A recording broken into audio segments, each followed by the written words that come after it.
Yes, we are in the final countdown for Mother's Day. And yes, this video is late. We got caught in a monsoon. Not really a monsoon, but almost a monsoon. We were on our way home while we were leaving where we were, shopping. And we were about to go to the car and it absolutely unleashed. And it was lightning and God, that's hot. Ouch. So what are we gonna do? Because it's almost Mother's Day and you gotta have a last minute thing to go with your placemat, right? So we're going to do a mug rug to go with your placemat. Now, a bunch of people commented of things that you could do with the corners here. And what I really wanted to find today were strawberry buttons, and I didn't find them. I didn't have a chance to look for strawberry buttons, quite frankly. So yes, I think that little strawberry buttons up in these corners would be absolutely adorable. Or, you know, if you have any other type of button, something fun. I did napkin ring holders, which I have to do on the channel at some point, but I did napkin ring holders that I crocheted, and I used little leaf. They were little wooden leaf buttons, and they were so adorable, and I still use them years and years and years later because they're so fun, and I always get compliments on them. But today, you know, if you don't have a chance to sew the corners down, don't sew the corners down. So we're gonna finish, we're gonna stitch around the letters. I'm gonna do that real quick with you. And we're gonna make a mug rug. And this is gonna be so quick and easy. So quick and easy. So let me show you what I'm doing. And I'm just making a mess. Okay, I did 9 by 5.5 square of one fabric, 9 by 5.5 inch. Oh, well, that's not 5.5 inches. What is this? Did I grab the wrong piece? Did I cut the wrong piece? Okay. We have to recut this one. Hurry, we don't have much time. And then I'm gonna put a little applique heart on it. So I don't have a heart pattern because I didn't have time. And if you're right now trying to come up with something cute to go with your placemat, you don't have a whole lot of time either. So I took a piece of red fabric and I pressed it onto my heat and bond. So just press it on, heat it up, adhere it to your heat and bond. Now we have to draw a heart that will fit on this thing once we get it done. So you actually could do, let's do one heart. And I'm gonna put this on the blue side, but nevertheless.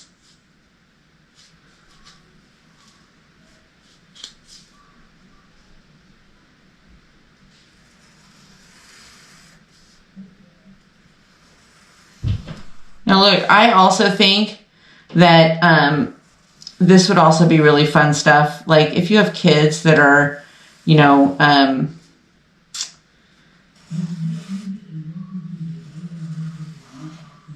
doing Mother's Day stuff for grandma, like I think this would be really fun. And I think that you could do all kinds of little fun stuff with it. I think that you could, you know, if you were gonna do the little hearts, see, I just drew hearts on there. Easy, now cut them out. Oh, using my trusty Guggenheim scissors. And if you are curious about Guggenheim scissors or you want to read the reviews or what have you, there's a link in the description for Guggenheim. These are I think they're the 9-inch tailor scissors, I think is what they call them. But I've had them for many years and I love them. Love them. And they're a little bit heavier, so you gotta be prepared, but they're, like when you're cutting, I like that weight. You know what I mean? Like it's, unless you're cutting a whole lot. Like when I'm doing this, I like that I've got, you know, like a scissor. Okay. And these are slightly wonky hearts. That's okay.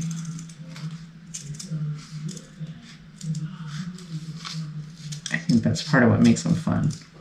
Okay, so what are you doing today? If you live here in Florida, you're bucketing out the rain.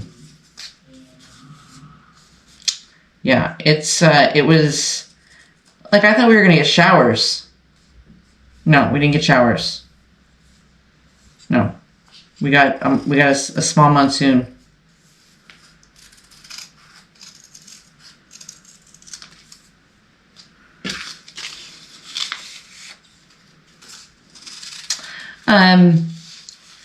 You could put your kids, you know, if you were going to do this for grandma, you could put your kids'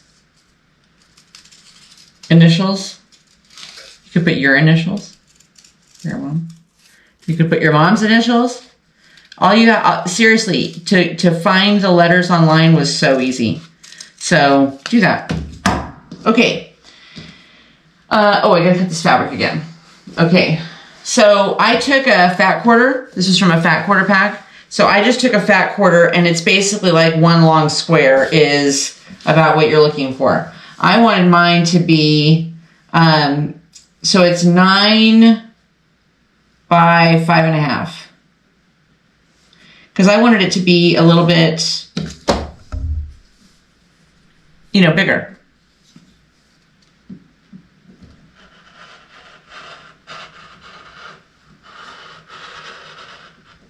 If you want yours to be a square, cut it as a square. If you want yours to be bigger or smaller or just a place like a coaster, do that.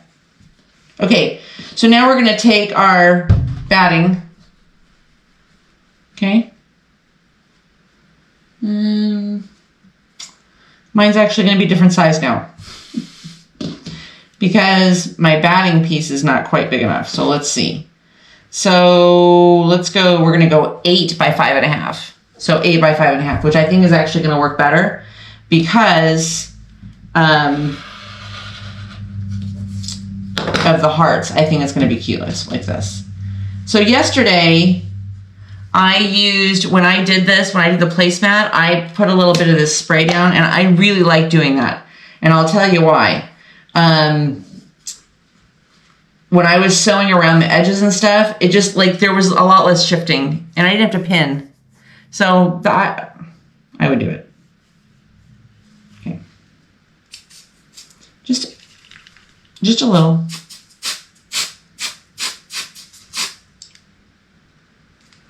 Just a little. Okay. Now, put your other piece of fabric on top.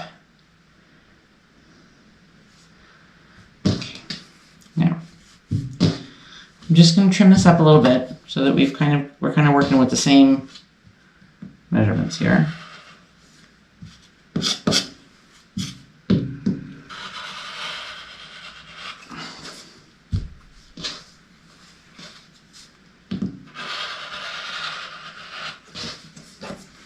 Okay, so you've got your batting, your backing, and then your front, whatever your fabric for the front is going to be. And the fabrics are right sides together, okay? Now, I am going to put just a couple clips on here because, and we'll trim it up, we'll kind of square it up later, but I am going to put a couple of clips so that the two fabrics don't spray the fabrics together. You're only spraying the one fabric to the batting. Okay. Throw a clip in there, just for good measure.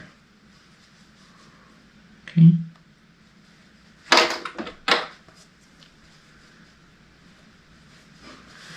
Ready? Let's go to the sewing room. I mean, not the sewing room. The sewing machine. Okay, we're there. Okay. All right. I gotta trim off a little more of this so I can see my 1/4 inch mark.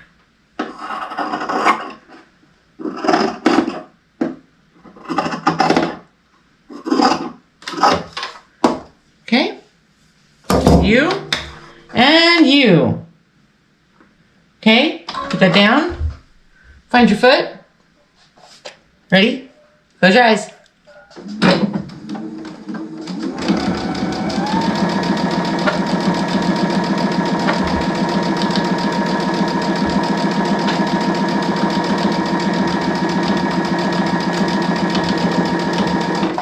Now, make sure your iron is still on, because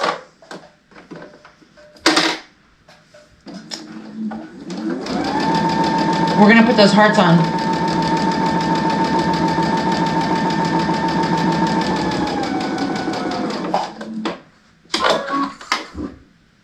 Hold on, I need a sip of tea.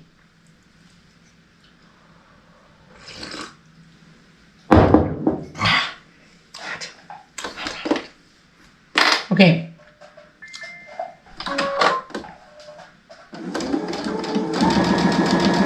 Now remember, you gotta leave a hole so you can turn this puppy inside out. So, stop stitching there. Get rid of that. Okay, now just come down here. Just a little ways, you don't need a lot.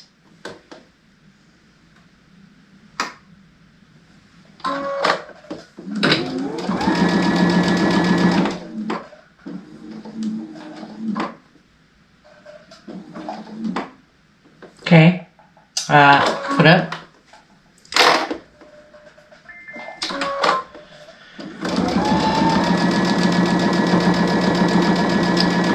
Okay, did you get all your Mother's Day stuff?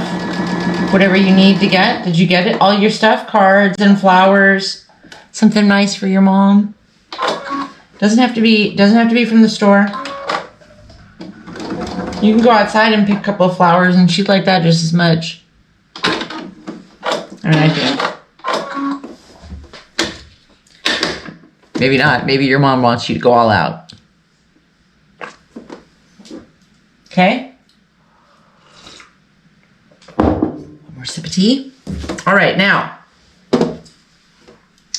Make sure that you don't, make sure it's kind of squared up a little bit, you know, and take off those, just cut a tiny little snip on those corners. Don't try and be exact, and don't, listen, folks, don't try and get really close to that sewn corner, okay? You're just trying to cut off so there's not quite as much bulk in the corner.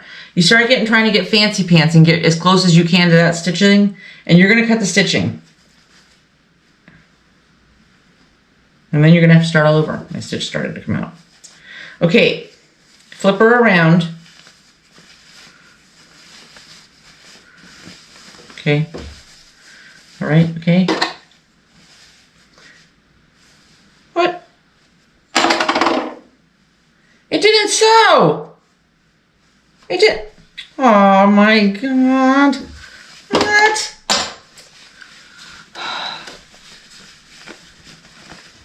It didn't catch the one fabric. How do I don't even know. This one. Tag nabbit.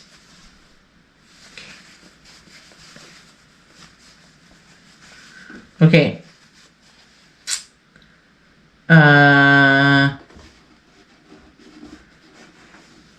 Gosh, well, how did that get so short? What have I done? What did I do? All right, it's okay. It's gonna be a slightly smaller mug.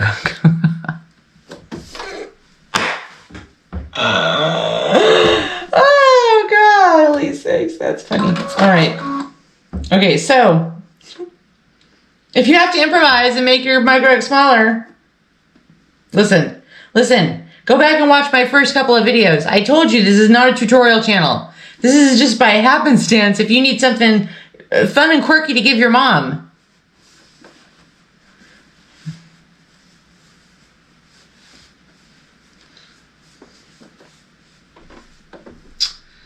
All right, so we gotta go,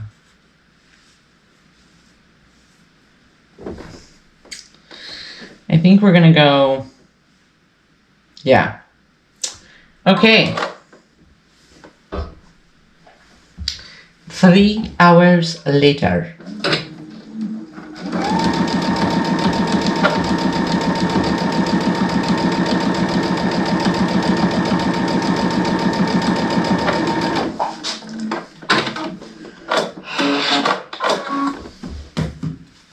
Trim off the excess.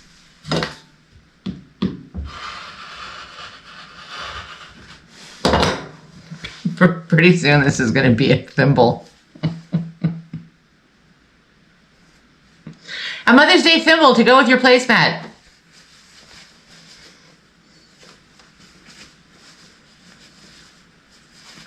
Okay.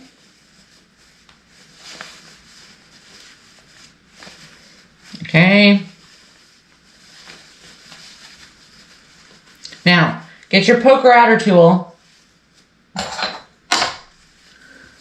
so that you can poke out the corners. But be gentle.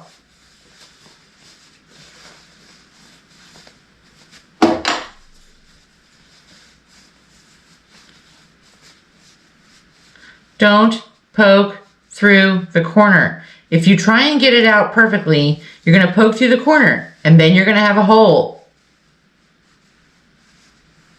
Here's how I know.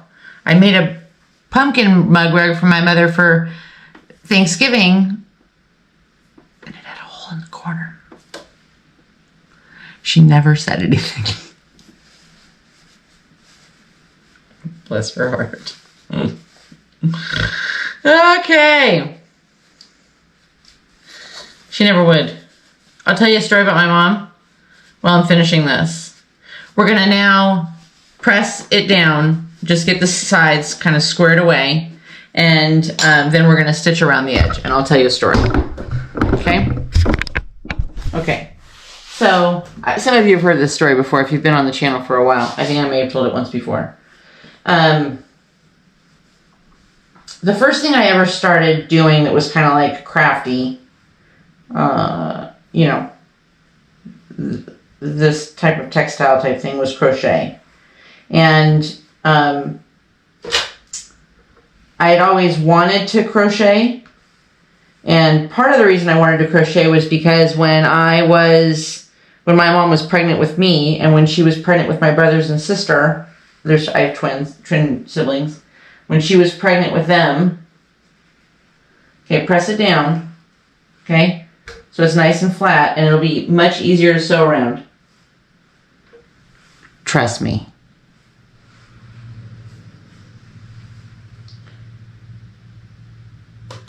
And while she was pregnant with my twin siblings, and then I guess maybe my youngest brother, I don't know. By then I think she was just, she was spent. Anyway, while she was pregnant with us, she crocheted. And she had crocheted some really pretty blankets. And this one blanket that she had crocheted when the kids were young, babies, for when they were babies, was this, called a herringbone crochet stitch, you know, zigzag, up, down, up, down, up, down.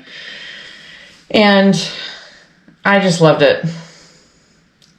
And so I wanted to learn how to crochet. I'd always wanted to do that. I always wanted to replicate. I thought for Mother's Day one year, wouldn't it be cool if I could replicate that blanket? Okay, now I'm putting the edge of my mug rug on the 1/4 inch line.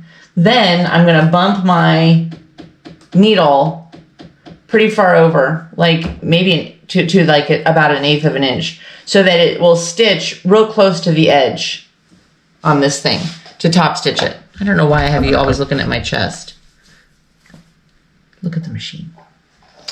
Okay.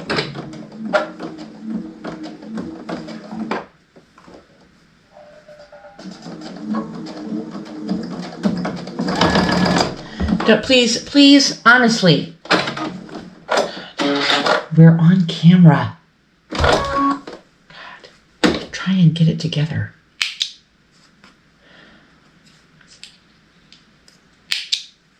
Pardon me. Where was I? So I thought it would be cool to replicate that blanket, and that's what kind of got me into crochet. Thus, I think I had that idea on, 3 days before Mother's Day. So I still haven't finished that blanket, and that was probably 20 years ago. Anyway, I'm not going to start in that corner because that corner just is wanting to spite me right now. So, but it made me fall in love with crocheting. And at that time in my life, I worked a lot. I didn't have a lot of money. I didn't have any money. Let's just call a spade a spade. I didn't have any money. I was broke. And it was a great, inexpensive hobby.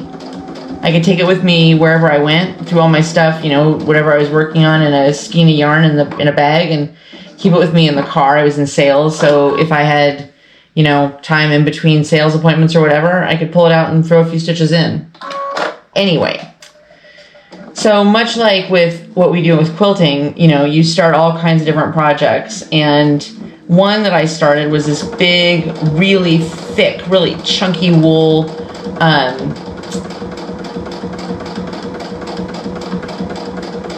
blanket, and it was a pretty simple stitch. I wanted something that was I wanted to make a big, cozy blanket. So, one thing that I struggled with, which, listen, if you crochet, you know, you struggle to keep your ends, you know, your edges really straight. Well, the edges on this thing, they had never seen straight. And by the time I got finished with this blanket, it went like this. Like it started like this, and then it went like this, and then it went down, and then it went like that. It was out on one end, like the rows were too long, and it was the most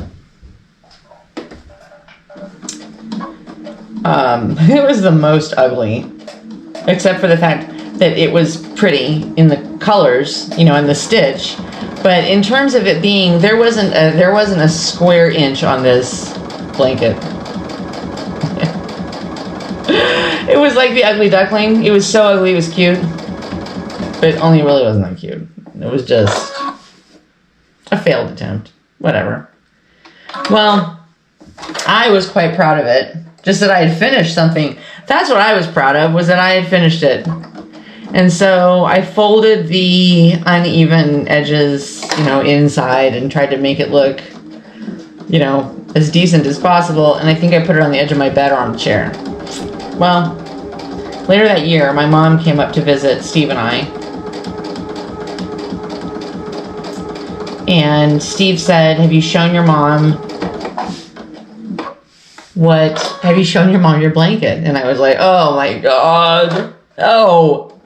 And I wasn't really planning on it. It was bad. And she said, oh, show me. And so I took her in the bedroom, and I whipped out this blanket. And I mean, I was laughing so hard at that point I was crying, until my mom looked at me and said, Ange, it's beautiful. I love it. She said, do you think I could have it?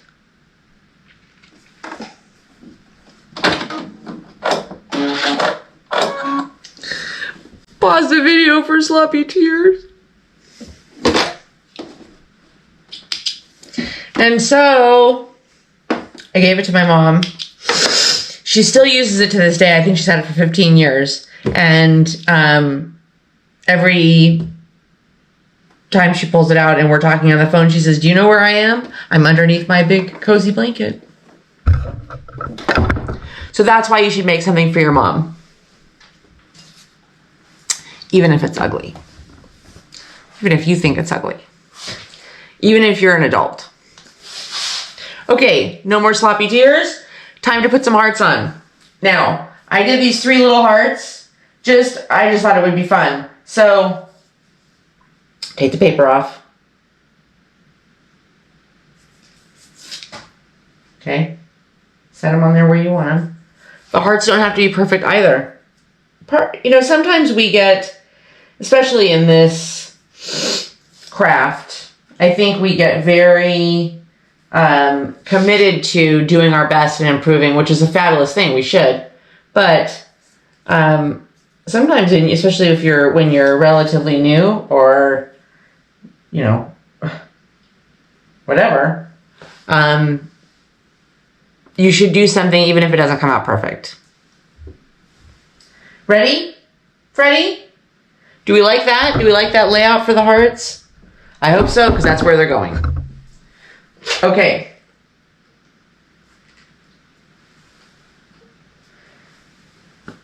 Now, honestly, I just put my iron down and I don't usually try and mess with it a whole lot. Just let it's got to heat that adhesive. Now onto this piece of fabric. And then we're gonna throw a stitch around it and then we're gonna be done. How's that?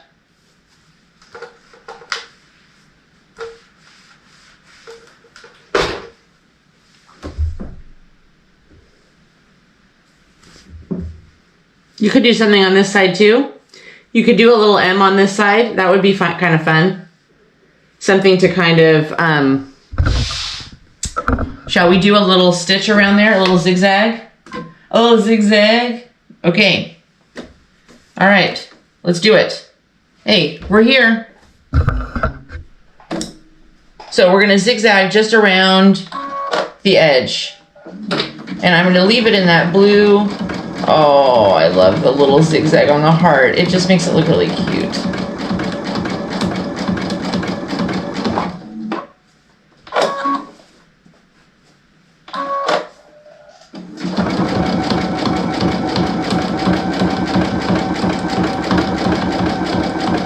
Keep turning it.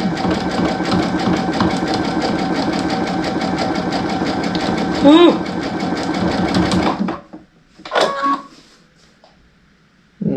I have to redo that part. Okay, hold on. Hang on. Hold on, don't pause. Come back over here. Okay. When you're doing something like this, my advice is slow down.